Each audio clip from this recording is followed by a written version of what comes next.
bandhiga maanta oo ah bandhiga maalgelinta dhalinyarada Soomaaliyeed.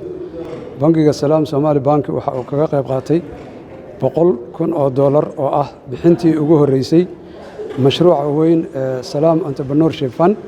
mashruucaas oo ah mashruuc $5 milyan oo loogu talagalay dhalinyarada Soomaaliyeed ee hal abuurka leh si looga caawiyo in ay ka miro dhaliyaan barnaamijyadii ganacsi iyo fikradihii ganacsi ee ay ku fikirayeen.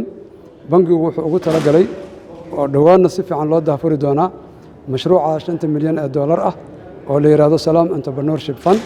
Statistics-ka amaba cilmi baaris la sameeyay oo dhan bulshada Soomaaliyeed waxay u badan yihiin dhalinyaro. In ka badan 70% waa dhalinyaro dadka Soomaaliyeed. Dhalinyaraduna waddan kastana mustaqbalkiisa horumarineed wuxuu ku xiran yahay sida uu u maalgeliyo dhalinyaradiisa. Haddii noqon lahayd xagga waxbarashada iyo xagga xirfadda intaba. Marka dhalinyarada Soomaaliyeed dabcan waxa ay yihiin mustaqbalka dalkan. Marka muhiim ay u tahay marka dhammaan ganacsatadu ama businesska ama shirkadaha inay maalgeliyaan dhalinyarada.